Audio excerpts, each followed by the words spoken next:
4, verso 12. Y dice así la palabra del Señor: porque la palabra de Dios es viva y eficaz, y más cortante que toda espada de dos filos, y penetra hasta partir el alma y el espíritu, las coyunturas y los tuétanos, y discierne los pensamientos y las intenciones del corazón. Amén. Amén. Vamos a orar. Padre bueno, en esta hora te alabamos, Señor. Te damos gracias por este tiempo de adorarte, de escuchar tu voz en medio de nuestras necesidades, en medio de nuestro, que es un tiempo único cada domingo, que venimos con buenos corazones, reconociendo tu gran poder y cómo nos has sostenido y bendecido durante toda la semana y durante toda nuestra vida. Bendice cada hermano y hermana aquí presente, Señor. Que la presencia de tu Espíritu les inundes, les llene de gozo, de paz y de fortaleza para seguir adelante en el camino de la fe. Así en Jesús te lo ruego, Señor. Amén y amén. No me imagino un carpintero de los antiguos sin un martillo y un serrucho y sin una regla para medir. No me imagino un cirujano que no tenga la destreza para usar el bisturí y lograr con éxito una operación quirúrgica. No me imagino un maestro que no conozca la materia que enseña. Y tampoco me puedo imaginar un cristiano sin la Biblia, nuestro manual diario, nuestra revelación escrita, la palabra que nos alienta, que nos nutre. Entonces, la Biblia por sí sola, cuando la vamos a analizar, no es simplemente un conjunto de textos, no es simplemente una compilación de escritos, dichos y escritos en una sociedad diferente a la nuestra, en una cultura diferente totalmente a la nuestra y bajo otros conceptos y preconceptos de la vida. No se trata solamente de analizar textos, eso lo puede hacer cualquier persona que no tenga fe. De hecho, la hermenéutica no está limitada a la interpretación de la Biblia. La hermenéutica es un campo científico amplio de interpretación de textos y de contextos literarios que se usa en disímiles áreas de las formaciones académicas y universitarias del mundo. Pero lo que nos atañe a nosotros como cristianos es poder comprender, más allá del texto bíblico, el poder que hay en la escritura en sí.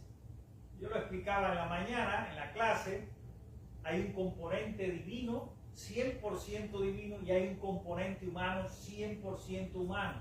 Esa simbiosis que ha preparado Dios a través de más de 1500 años y 40 autores de diferentes rangos sociales, de diferentes posiciones, gente humilde, gente preparada, gente sabia, reyes, maestros.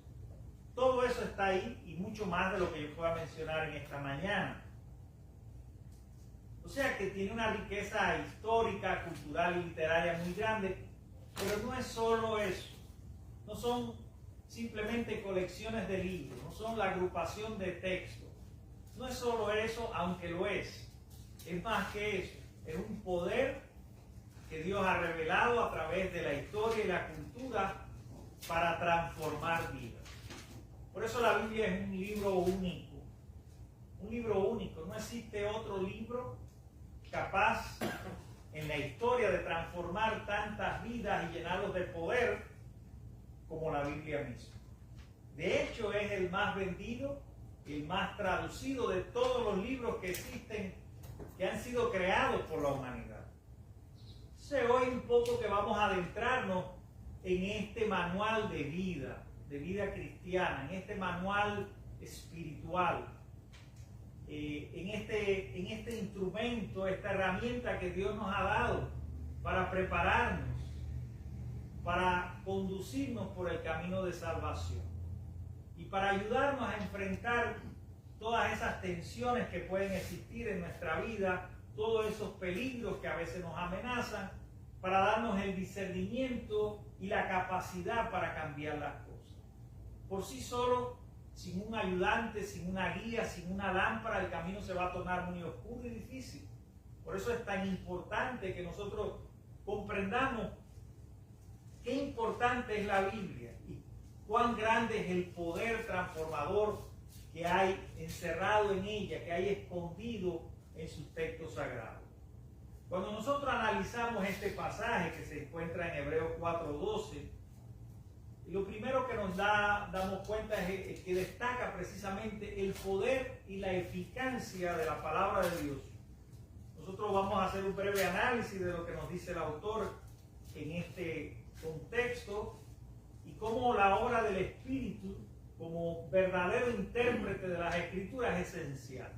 No podemos obviar que fue precisamente el Espíritu de Dios el que ha revelado su verdad, el que ha inspirado a esos escritores para que ellos desde su forma humana, desde su contexto, desde su cultura, desde la manera en que ellos tienen de comunicar las palabras de Dios, el mensaje de Dios, ellos escribieran originalmente a aquellas personas. O sea que la Biblia está escrita para nosotros, pero no hacia nosotros. Es interesante, ¿no? Lo que quiero decir en esta mañana. O sea, nosotros hoy podemos aplicar muchas de sus enseñanzas a nuestra realidad humana, pero realmente fue escrita en un preciso momento de la historia y para una audiencia y una comunidad específica. Ese es el mensaje original y es lo que nosotros debemos darnos la tarea de descubrir, ese mundo del ayer y lo que quiso decir realmente el autor de acuerdo a la necesidad y el problema que estaba presentando aquella comunidad de fe. Para entonces dar ese salto, correctamente hablando, y aplicarlo a diferentes situaciones y realidades espirituales que pueden ser muy diversas y muy variadas en la vida del creyente. ¿Qué nos dice específicamente aquí en la carta de los Hebreos? Tenemos que entender que fue escrita para cristianos judíos que estaban siendo perseguidos y que tenían la tentación constantemente de volver atrás, de volver a su religión, la religión de sus padres. Muchos de ellos incluso estaban en la diáspora, no había ni siquiera como muchos de los descendientes nuestros aquí. Muchos de ellos nacieron aquí en los Estados Unidos, pero la cultura que se les enseñó desde pequeños es la cultura cubana, ¿cierto o no? Entonces eso lo llevan consigo, aunque hablen incluso otro idioma, pero se van a comer su lechón asado y su congrillo, ¿verdad? Eso es parte de la cultura cubana. Entonces, igual estos judíos que estaban dispersos y otros que habían quedado también, por supuesto, que estaban allí en el ministerio de Jesús, sienten esa tentación de volver atrás, de seguir las pautas y las normas de su religión, y sienten esa tentación. Por eso Pablo trata de animarlos, y por fin fue Pablo quien lo escribió, trata de animar a estos creyentes a preservar en la fe en Cristo. Cuando uno lee el libro de Hebreos, hay algo que resalta. Y es que te va a poner siempre, y eso es importante a la hora de entender la palabra de Dios, en un primer lugar a Cristo, como superior a los ángeles, como superior a los profetas, como superior a todo. O sea, Jesús en grado superlativo para dar a entender el valor de su vida, porque hay esa tendencia de volver atrás a las tradiciones de antaño. Y eso es lo primero que resalta cuando nosotros leemos completamente el libro de Hebreos. En esta sesión específicamente, el capítulo 4, verso 12, nos dice: porque la palabra de Dios es viva y eficaz y más cortante que toda espada de dos filos, y penetra hasta partir el alma y el espíritu, las coyunturas y los tuétanos, y discierne los pensamientos y las intenciones del corazón. ¿Quién puede hacer eso? Solo Dios. Dios, a través de su palabra revelada, a través de su palabra escrita, que penetra profundamente. O sea, la palabra de Dios no es algo vano, no es algo... Por eso muchas veces el profeta Isaías, por ejemplo, decía, no volverá a mí vacía la palabra de Dios. Y miren, han sucedido a través de la historia diferentes interpretaciones de este pasaje. Por ejemplo, les voy a mencionar algunas de ellas porque me pareció muy ilustrador y aclara mucho el sentido de lo que nos quiere decir Pablo en esta carta. Dice aquí San Agustín que veía la palabra de Dios como una fuerza viviente y transformadora. Para él, la capacidad de la palabra de penetrar hasta lo más profundo del ser humano significaba que podía revelar y sanar las heridas más ocultas del alma. Esta interpretación subraya la idea de que la escritura no es solo un texto, sino una herramienta divina para la renovación espiritual. Así pensaba San Agustín, uno de los padres de la iglesia. O sea, en la palabra en sí lleva el Espíritu de Dios un poder transformador y renovador de la vida espiritual del creyente, de manera que penetra tan hondo que puede revelar y sanar las heridas más profundas del corazón. ¿Cuántas personas se han convertido a Cristo al escuchar la palabra de Dios? ¿Cuántos asesinos? ¿Cuántos ladrones? ¿Cuántas personas que han hecho cosas terribles y abominables han llorado en su celda ante la predicación de la palabra de Dios?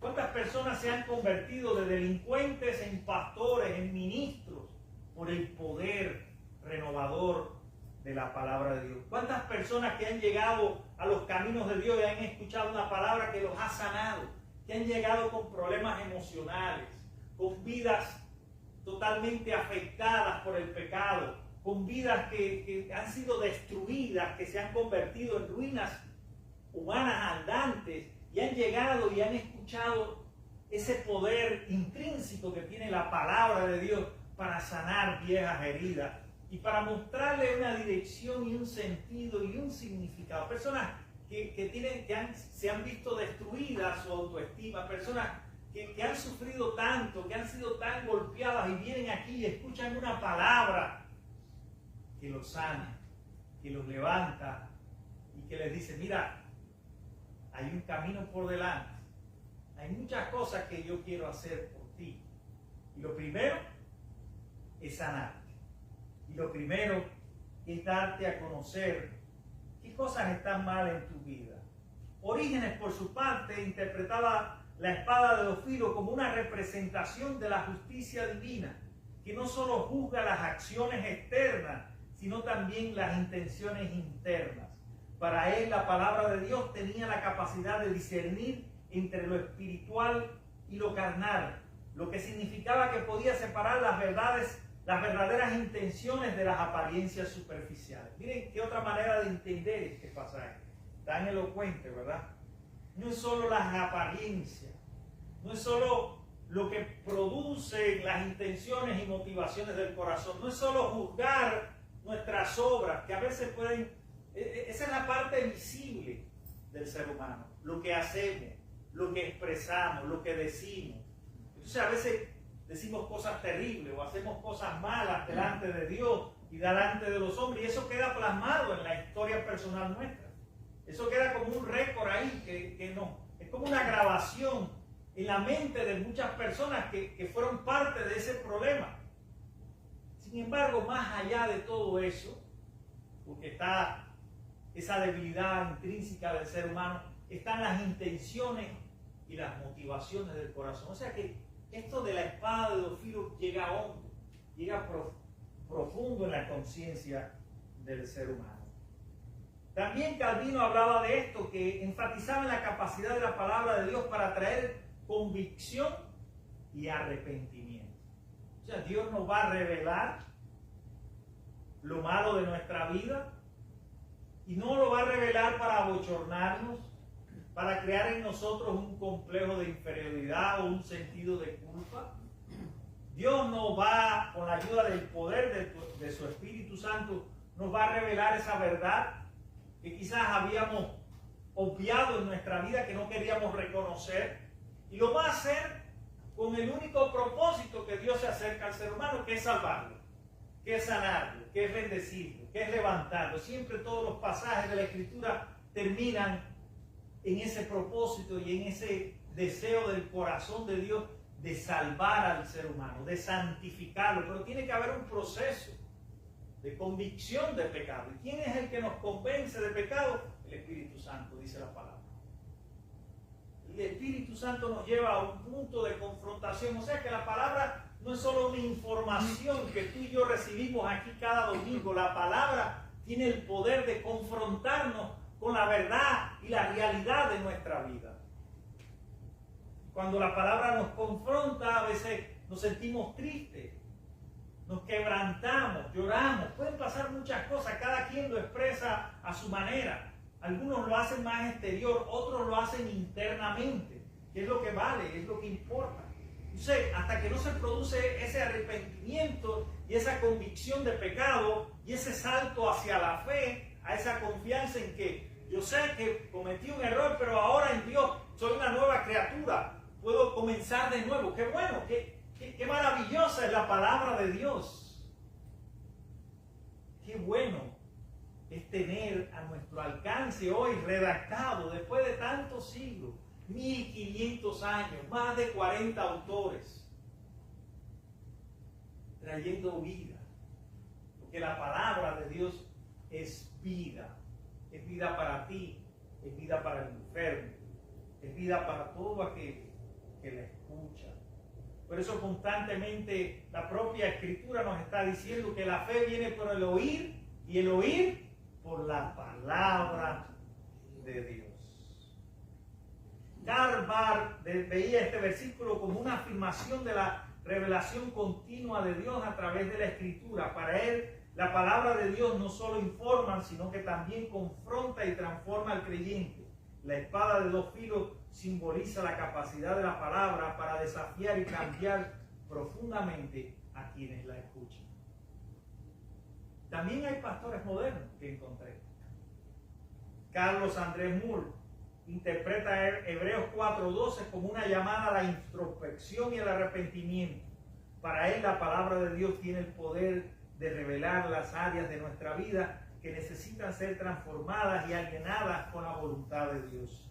Dante Gebel enfatiza en la eficacia de la palabra de Dios para traer cambios reales y duraderos en la vida de los creyentes. Según él, este versículo nos recuerda que la Biblia no es solo un libro de historias, sino una herramienta poderosa para la transformación personal y espiritual.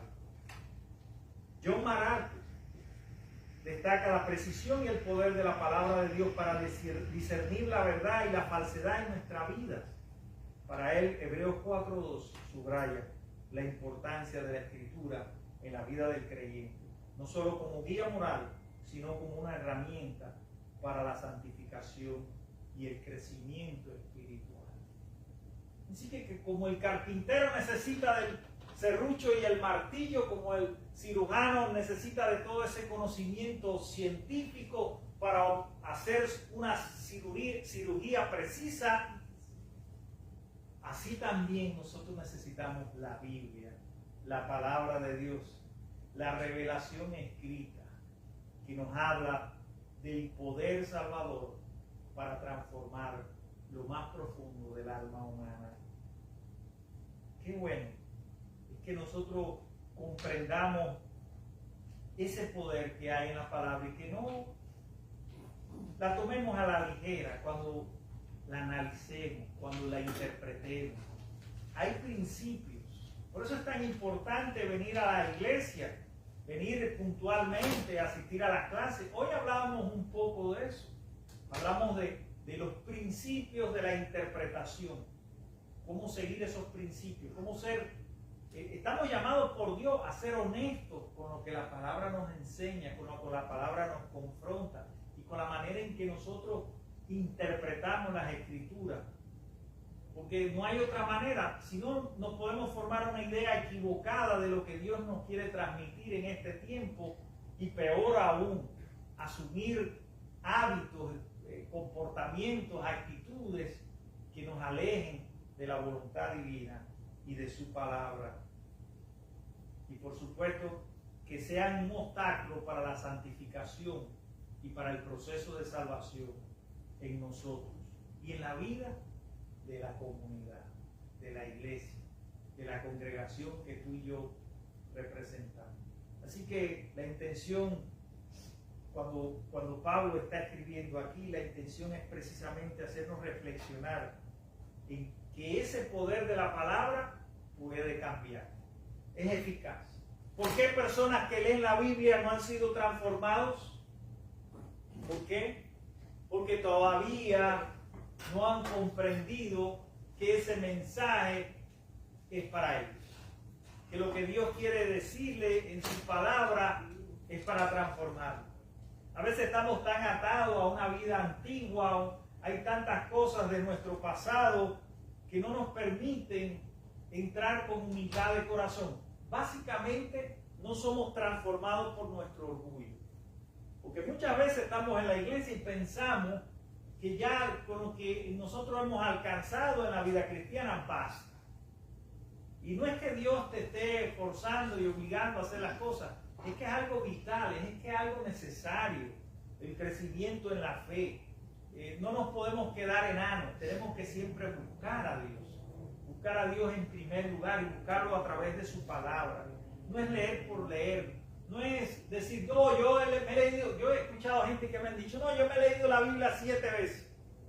Yo honestamente les puedo decir que yo nunca me he leído la Biblia así de un tirón, así. Yo la he leído por parte, se lo digo honestamente, pero así como me dice yo me he leído la de Génesis y Apocalipsis de la Biblia 7 veces. Pero te la puedes leer 20. Y te la puedes leer todo, cada año te la puedes leer completa. Hay incluso programas para la lectura de la Biblia en un año. Pero si tú no interiorizas, si no haces una introspección de tu vida, si esa palabra no se vuelve viva y eficaz y penetra hondo y te transforma, y no hay arrepentimiento sincero y no hay una vida cambiada y no hay obras de amor, de nada te sirve leer la Biblia. La estás leyendo como un incrédulo, porque precisamente el que confía en Dios confía en que lo que está escrito aquí es palabra de Dios y es palabra para el alma, para sanarme, para levantarme, para redarguirme, para enseñarme, para guiarme, para iluminar mis pasos, para que viva en santidad y goce de la salvación en Cristo Jesús, aquí y hasta el final de los tiempos, cuando el Señor nos llame. Que Dios los bendiga en esta mañana y que seamos diligentes, le concedamos la importancia de cuánto poder y cuánta riqueza hay para tu vida, que muchas veces pasas por alto o lo pones en un segundo lugar o está allí empolvada, esperando allí tristemente que un día la abras y descubras sus tesoros, sus riquezas, los cuales te van a bendecir y te van a guiar en el camino de la salvación para que goces eternamente de la presencia de Dios en tu vida. Que Dios los bendiga, que reciban esta palabra en sus corazones. Amén. Padre de amor, te alabo y te doy gracias por este tiempo, oh Dios, un tiempo de escucharte a ti, Señor. Cuánta riqueza hay en las Escrituras, Señor. Cuánta vida. Tu palabra es como un manantial inagotable que nos nutre, que calma nuestra sed espiritual. Tu palabra, oh Dios, es una lámpara en nuestro camino, una lumbrera a nuestros pasos, para que no tropecemos, para que sigamos adelante. Tu palabra es como una espada, como dice en este pasaje que acabamos de analizar, de doble filo, que penetra, que juzga, que confronta, que sana, que nos guía, que nos lleva al arrepentimiento, Dios. Que esa palabra tuya, guiada por tu Espíritu, habite siempre en nosotros, Señor. Como hacían los antiguos judíos, que la ataba en las frentes, en cualquier lugar encontraban y escribían versículos. Que nosotros podamos tener esos versículos escritos en el corazón y sean fuente de sabiduría y de esperanza para todo aquel que la escuche. Primeramente para nosotros, pero también para los incrédulos. Así, oh Padre, en esta hora, que nuestra iglesia sea una iglesia de oración, una iglesia que te busque y una iglesia que aprenda cada día más de tu palabra. Porque las escrituras son las que dan testimonio de ti, Jesús, y ellas son las que nos conducen a la vida eterna. Así en tu nombre oramos, Jesús, en esta hora. Amén.